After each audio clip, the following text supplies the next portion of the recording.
Très heureux de vous savoir nombreux pour l'actualité sur Molière Télévision. Messieurs et dames, bienvenue à cette nouvelle grande édition du journal qui s'ouvre par les sommaires. Au sommaire de ce journal, des réactions après la publication par la CENI des listes provisoires des candidatures aux législatives nationales. Au sein de l'opposition, on félicite la CENI pour le traitement impartial des dossiers de toutes les candidatures confondues. Et puis la route nationale numéro 6 dans la ville de Guémena a connu une réhabilitation complète sous l'impulsion du directeur général de l'Office des routes nouvellement nommé par le président de la République. Retrouvez le développement de tous ces titres tout de suite dans ce journal présenté par Eric Lutumba. Encore une fois, bienvenue. Ce journal s'ouvre par cette actualité. Publication des listes provisoires des candidatures aux législatives nationales par la Centrale électorale nationale indépendante CENI. 56 regroupements et 10 partis politiques ont atteint le seuil de représentativité. Une satisfaction par l'opposition qui a aligné certains partis phares et d'autres formations politiques n'ont pas atteint le seuil de représentativité fixé par la Centrale électorale nationale indépendante. Je vous propose de suivre cet élément de reportage avec Paul Mbaya. Au total, 56 regroupements et 10 partis politiques ont atteint le seuil de représentativité pour les législatives nationales prévues le 20 décembre prochain. Au sein de l'opposition, on félicite la CENI pour le traitement rigoureux et impartial des listes présentées par différentes formations politiques. C'est le cas de ces cadres du parti Ensemble pour la République de Moïse Katumbi. Dès le début, on demandait toujours à la CENI d'être indépendante. Et cette fois-ci, nos regroupements sont retenus et notre parti politique est retenu. Et nous demanderons toujours à la CENI de travailler là-dessus pour qu'il reste toujours indépendante et qu'il nous produise de bonnes élections. On est satisfait parce que c'est pratiquement 70% de nos regroupements et de nos partis politiques de l'opposition. Et quand on dit 70%, c'est au-delà de la moitié. Et quand même à ce niveau-là, vraiment, la CENI est à hauteur. Elle nous a vraiment surpris tous. En revanche, 15 regroupements et 36 partis politiques n'ont pas pu atteindre le seuil et par conséquent ne prendront pas part à la bataille électorale pour ce qui est de législative nationale. Le problème des seuils, c'était bien dit. Le seuil, c'est-à-dire quoi? Vous êtes dans les partis politiques, vous êtes dans un regroupement. Lorsque vous amenez les candidats à la nation, c'est-à-dire vous devez avoir les députés sur toute l'étendue de la République démocratique du Congo.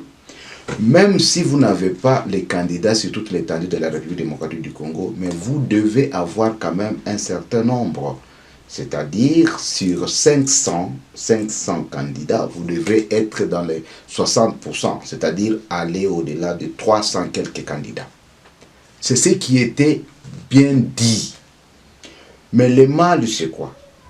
Il y a eu des gens, des dirigeants, des animateurs de certains partis politiques qui ne lisaient pas ça, mais qui pensaient que comme nous sommes par exemple au Katanga, nous sommes dans les Tanganyika, nous pouvons présenter nos candidats. Mais si vous amenez vos candidats et que vous êtes en dessous de 60%, qu'est-ce qu'on va faire?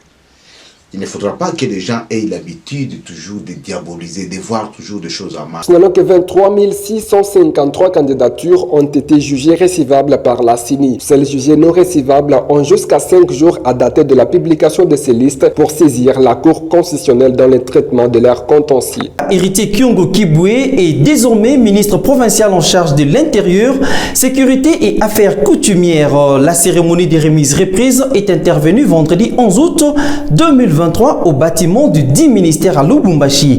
Les détails, c'est dans cet élément de reportage.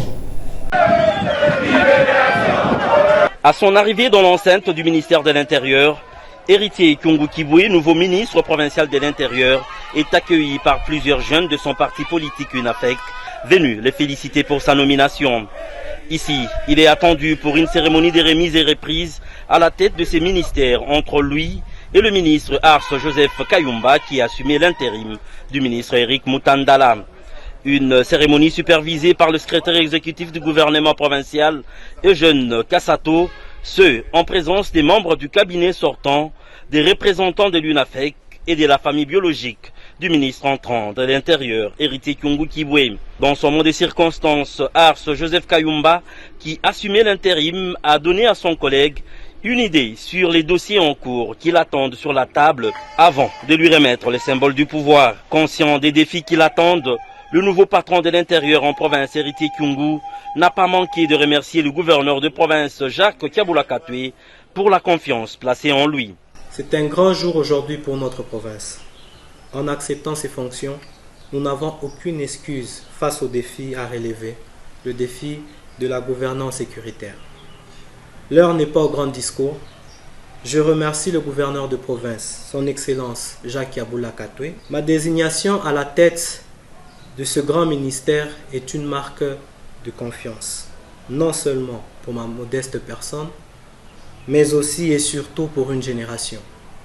Nous avons l'obligation dès aujourd'hui de nous approprier la vision du chef de l'État, son Excellence Félix Antoine Tshisekedi Tshilombo, qui a fait de la sécurisation de notre territoire et de la population un des grands piliers de sa gouvernance. Après la lecture du procès verbal, il va s'en suivre la présentation du charroi automobile présent. Il est à noter la présence à cette cérémonie des généraux des différentes brigades de l'UNAFEC. Preuve de l'unité derrière le choix judicieux porté par le gouverneur Jacques Kiaboula Katoué sur la personne des Héritier Kyungu Kibwe à la tête du ministère provincial de l'Intérieur.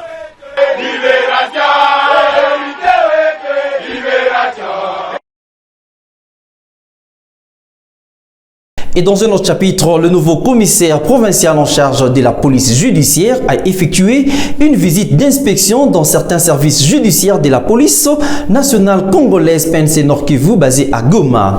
L'objectif de cette visite était la prise de contact avec les autorités de ces services pour une bonne collaboration. C'est un reportage de la presse de communication de la PNC Nord Kivu. Suivez.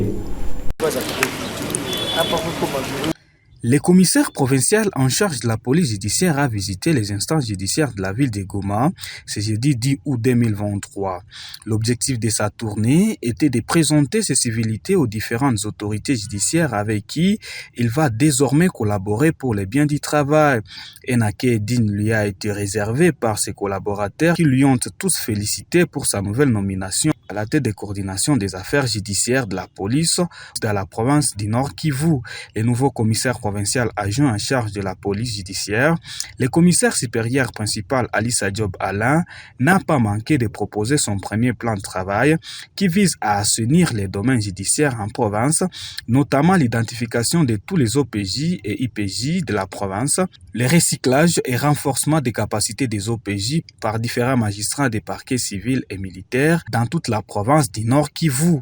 Le nouveau commissaire provincial de la police judiciaire sollicite l'accompagnement des autorités judiciaires, militaires et civiles pour l'accomplissement de ces plans.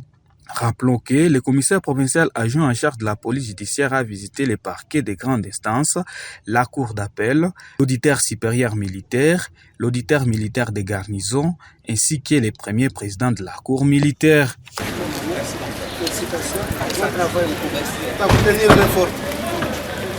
Le gouverneur du Haut-Katanga a effectué vendredi 11 août 2023 une visite d'inspection des travaux de construction du siège officiel de l'Assemblée provinciale. Jacques Kiaboula Katoué a été conduit par le président de l'organe délibérant, Katebe Ngoy Michel, et la questeur Yvonne Moueloué. Reportage. Lancé par le chef de l'État, Félix Antoine Tshisekedi Tshilombo, les travaux de construction du siège officiel de l'Assemblée provinciale du Haut-Katanga se sont accélérés ces derniers mois. Ils sont à ce jour à plus de 65% réalisés. Le gouverneur des provinces, Jacques Kiaboula Katoué, qui avait à ses côtés le président de l'Assemblée provinciale, Katebe Ngoy Michel, et la questeur Yvonne Moueloué, s'en est rendu compte ce vendredi, 11 août 2023, lors de la visite effectuée sur les chantiers. Avec comme guide le chef de chantier, l'autorité provinciale a eu toutes les explications possibles sur ces travaux qui se sont supervisés par la division des travaux publics et infrastructures du gouvernement provincial du Haut-Katanga. Cette ronde est partie du rez-de-chaussée jusqu'à la salle de plénière en passant par le troisième niveau, la salle de plénière d'une capacité de plus ou moins 480 sièges. Les travaux se sont ralentis, pourtant déjà financés à hauteur de 90%. Le gouverneur de province a appelé l'entrepreneur à un peu plus de rapidité tout en disant satisfait de la qualité de l'ouvrage. Il est quand même exceptionnel de voir au jour d'aujourd'hui un bâtiment comme celui-ci. Ce sera le siège officiel de l'Assemblée provinciale. Chaque député pourra avoir son bureau et l'administration pourra être installée ici. C'est un bâtiment moderne. Ça traduit la volonté ferme du chef de l'État de moderniser les infrastructures dans notre pays, à l'image du succès qu'on a récolté lors de l'organisation des Jeux de la francophonie. Le Haut-Katanga aussi se modernise sous l'impulsion du chef de l'État Félix Antoine Tshisekedi. Et voilà le bureau de l'Assemblée qui est en train de naître et qui pourra être lancé d'ici quelques jours. À noter que cet immeuble de 4 niveaux vient ainsi matérialiser la vision du chef de l'État Félix Antoine Tshisekedi Tshilombo qui tient à la modernisation des infrastructures. Pour désenclaver le Grand Équateur, le chef de l'État congolais Félix Antoine Tshisekedi Tshilombo a mis à la tête de l'office de route Jean-No Kikonga Langoy pour coordonner les financements de la Banque mondiale pour cette fin. Ce dernier a, par le biais de son représentant dans la province du Sud Ubangi, démarré avec les travaux de construction des différents ponts dans cette partie de la République. Reportage. La détermination est démise entre l'office des routes et l'INOPS de doter la Mongala, les Nord-Ubangi et les Sud-Ubangi de 9 ponts sur financement de la Banque mondiale. Un projet en cours d'exécution car sur les 9 ponts, 5 largement avancés et les 4 autres encore en construction.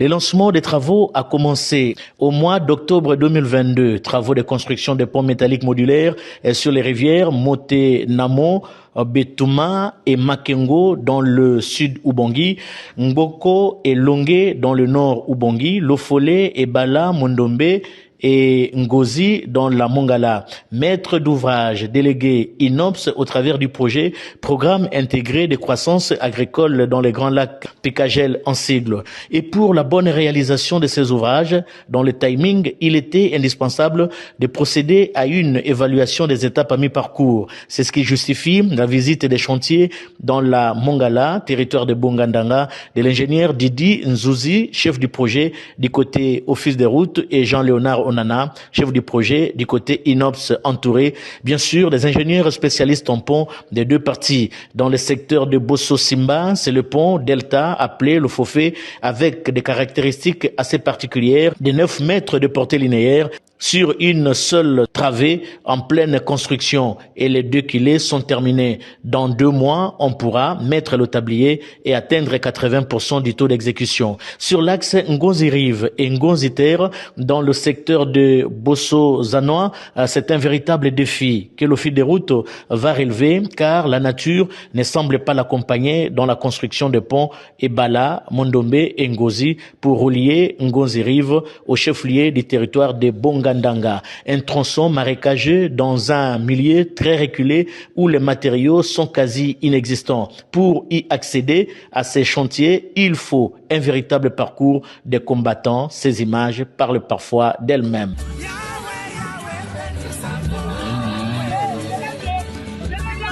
Difficultés graves mais pas impossibles car les hommes sont là pour trouver des solutions aux problèmes de la vie sociétale et tous les espoirs sont donc permis dans les jours à venir. L'actualité, c'est aussi à peine nommé à la tête de l'Office des routes. Le directeur général Jean-No Kikonga Langoy a instruit ses services dans la province du Sud Ubangi d'accélérer avec les travaux de construction des ponts dans cette province. Plus de détails, c'est dans cet élément de reportage.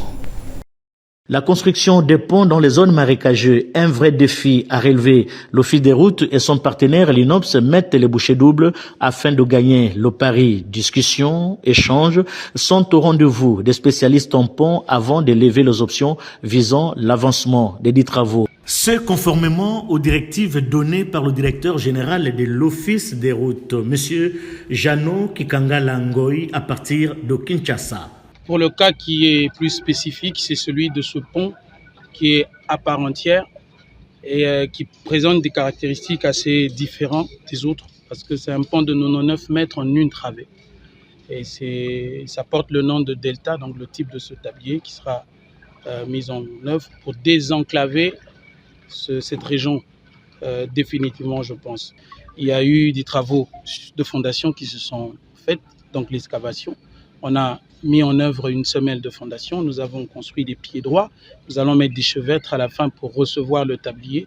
et ce chevette recevra les appareils d'appui qui seront posés dessus. À l'issue de la visite du pont Mondombe, dont les travaux sont presque à la fin, les chefs du projet côté Office des routes constatent. Nous allons finir les travaux dans les bonnes conditions. Nous, l'Office de route, nous faisons notre part.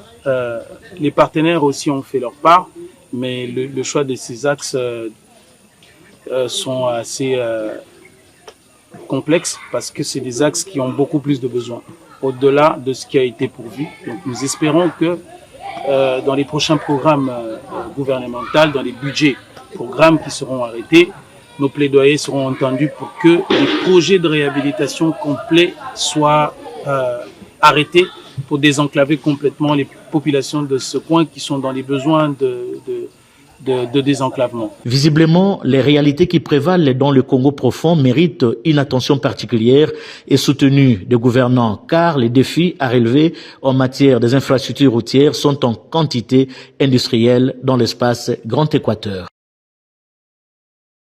Dans le même chapitre, sous l'impulsion du directeur général de l'Office des routes, Jean-Oki Kangala, la route nationale numéro 6 a connu une réhabilitation à Guémena et c'est là sous la coordination du directeur général de l'Office des routes. Suivez. Une route en terre battue reste infidèle, d'où la nécessité de l'entretenir à tous égards. C'est le rôle de l'Office des routes en sa qualité d'ingénieur conseil du gouvernement en matière des infrastructures routières dans notre pays. Et la visite d'inspection sur les axes Guémena, Akula et Guémena-Libenge sur la route nationale numéro 6 en est une illustration éloquente. Le directeur provincial de l'Office des routes qui avait à ses côtés le ministre provincial des infrastructures sont descendus sur le terrain pour se rendre compte de l'état d'avancement des travaux d'entretien qui portent sur la suppression de points chauds, des nids de poules et autres têtes de chats dans le cadre du budget d'investissement. Sa section Akula Guémena et puis Guémena Boyaboeli Bengue pour faire le constat d'étape des travaux réprophylactiques qui sont en train d'être faits afin de supprimer les points chauds tout d'abord sous ces axes et consolider ainsi le travail de réhabilitation qui se fait dans le cadre du budget d'investissement. Sur la route nationale numéro 24, tronçon compris entre Guémena, Boukoulibi, long de 64 km, les travaux d'entretien mécanisé ont été lancés par le ministre provincial des infrastructures. La consistance des 10 travaux, ici évoqués par l'ingénieur Didine Zouzi. Ce sera essentiellement des travaux de suppression du point chaud, des travaux d'assainissement pour permettre aux usagers de cet axe d'avoir un trafic aisé et avec un confort acceptable. Là où passe la route, le développement s'ensuit, dit-on. Le décor est donc planté pour les usagers de ces axes routiers de circuler paisiblement afin d'évacuer les produits agricoles et manufacturés vers les centres de négoces dans cette partie, la province du Sud-Ubangi. L'actualité, c'est aussi les vives tensions ce samedi 12 août 2023 à l'université de Bunia où les étudiants de cette institution réclament la libération de l'un de leurs enseignants, Christian Outeki, arrêté à l'auditorat militaire de l'Ituri. C'est un reportage de Thierry Barati Rafiki. Échauffouré ce samedi 12 août 2023 à ville de Bunia entre les étudiants de l'université de Bunia et la police nationale congolaise de l'Ituri. Ces étudiants ont brûlé le pneu sur la chaussée. Ils réclament la libération de leur enseignant, maître Christian Outeki, qui était arrêté par l'auditorat militaire de l'Ituri pour participation au mouvement insurrectionnel. L'intervention de la police nationale congolaise n'a pas tardé à disperser ces étudiants, à la tête le maire de la ville de Bunia, le commandant ville Abel Mwango et le commissaire supérieur principal Edi Maengile. Faisant le tourisme des commissaires provinciaux de la PNC Ituri ont montré leur professionnalisme pour disperser ce manifestant et remettre l'ordre au centre-ville. Notons que les activités économiques de ce samedi tournent au ralenti. Poursuivons cette édition du journal, messieurs et dames, avec cette information. Les relations entre le gouvernement provincial du Haut-Katanga et l'archidiocèse de Lubumbashi se portent en merveille. C'est pour davantage les raffermir que le gouverneur Jacques Kabula Katwe a rencontré vendredi 11 août 2023 l'archevêque métropolitain de Lubumbashi, Monseigneur Fulgence Muteba Mugalo, à l'archevêché de Lubumbashi. Suivez. Cette chaude poignée de main entre le gouverneur Jacques Kiaboula Katoué et l'archevêque métropolitain de Lubumbashi, Monseigneur Fulgence Muteba Mugalu, révèle la bonne collaboration qui existe entre le gouvernement provincial du Haut-Katanga et l'Église catholique. Aussitôt après cet accueil chaleureux, aux côtés des évêques des diocèses de Sakanya-Kipushi et de Kolwezi, l'archevêque Fulgence Muteba Mugalu conduit son hôte dans le salon VIP pour un entretien de plus d'1 heure. Leurs échanges ont tourné autour de questions liées au développement de la province ainsi que de l'Église, a indiqué l'abbé Georges Kisimba, secrétaire des évêques dans la province ecclésiastique de Lubumbashi. Par exemple, les projets de construction sur les travaux à impact visible. Tous les évêques ont reçu ces projets-là et puis ils en ont discuté avec le gouverneur pour voir comment est-ce qu'on peut, que lui aussi soit au courant de cela qu'il voit et qu'il puisse aussi voir comment est-ce qu'au niveau de la province, on peut faire des travaux pareils. Par la même occasion, l'évêque du diocèse de Kolwezi, Monseigneur Richard Kamba Kazadi, a remercié le gouverneur de province Jacques Kiaboula Katoué pour son implication dans la réussite du 3e congrès eucharistique national qui s'est déroulé à Lubumbashi du 4 au 11 juin dernier. Exprimer de vive voix nos remerciements pour son implication quant à l'organisation et à la célébration du 3e congrès eucharistique national et aussi pour plusieurs activités et actions relatives à la vie de notre province ecclésiastique de Lubumbashi. Puisqu'il ne faut pas seulement être bénéficiaire des générosités de quelqu'un, il faut aussi savoir remercier. Et dire merci, ça c'est une coutume séculaire de l'Église catholique. C'est dans cette belle atmosphère de fraternité que le chef de l'exécutif a quitté l'archevêché de Lubumbashi. Célébration dans cette édition du journal pour chuter, instituée depuis 1995 par les Nations Unies dans le but de sensibiliser le public aux problèmes culturels et juridiques que rencontrent les jeunes dans le monde entier. La journée internationale de la jeunesse est célébrée ce samedi 12 août 2023. Je vous propose de suivre cet élément des reportages signés Gérard Isaac Sangwa et Gisèle Kabungo. Sensibiliser aux problèmes culturels et juridiques rencontrés par les jeunes dans le monde entier, voilà l'objectif de la célébration ce samedi 12 août 2023 de la Journée internationale de la jeunesse, instituée depuis 1995 par l'Assemblée générale des Nations unies et adoptée par les programmes d'action mondiale pour la jeunesse dans le but d'établir des lignes directrices et des politiques d'action et de soutien qui conduiraient à un avenir meilleur pour la jeunesse de demain. En République démocratique du Congo, ingénieur Yann Moulopoué, président du Parlement des jeunes de la commune annexe à Lubumbashi dans le Haut-Katanga, s'est dit déjà préparer la jeunesse pour les enjeux électoraux au pays. En République démocratique du Congo, de notre part, nous sommes en train de préparer la jeunesse face aux enjeux politiques et donc leur former de manière à ne pas être instrumentalisés par des acteurs politiques. Poursuivant, Yann Moulopoué a informé à l'opinion publique que le Conseil national de la jeunesse en République démocratique du Congo s'attelle déjà pour l'organisation des élections au sein du Conseil provincial de la jeunesse dans le Haut-Katanga. Le Conseil national de la jeunesse est en train de préparer l'organisation des élections des jeunes. Et donc, tout est déjà en marche. Profitant de l'occasion, celui-ci a appelé la jeunesse à se prendre en charge afin d'éviter l'instrumentalisation des politiques. Nous devons d'abord nous prendre en charge. Et donc, si ces jeunes parviennent à se laisser instrumentaliser par ces politiques, c'est parce que ces jeunes ne sont pas tout d'abord indépendants. Ils sont en train de vivre dépendamment de ces acteurs politiques.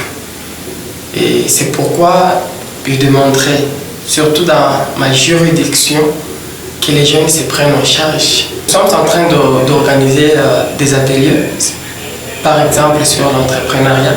C'est même bien ça à la base, parce que ce qui fait la force de la jeunesse, c'est sa santé d'abord financière indépendante. La raison pour laquelle nous sommes en train d'organiser des ateliers sur l'entrepreneuriat des jeunes dans divers domaines. A noter que chaque année, le thème est choisi en fonction des problèmes immédiats et pertinents auxquels sont confrontés la jeunesse d'aujourd'hui. C'est sur cette note que nous mettons un terme à cette grande édition du journal. Pour ceux qui nous ont pris diffusion en cours, je vous propose les rappels des titres. En rappel des titres, des réactions après la publication par la CENI des listes provisoires des candidatures aux législatives nationales au sein de l'opposition. On félicite la CENI pour le traitement impartial des dossiers de toutes les candidatures confondues. Et puis la route nationale numéro 6 dans la ville de Guémena a connu une réhabilitation complète sous l'impulsion du directeur général de l'Office des routes, nouvellement nommé par le président de la République. C'en est complètement fini, messieurs et dames, merci de nous avoir suivis. Restez branchés pour la suite de nos programmes sur Molière Télévision. À très bientôt.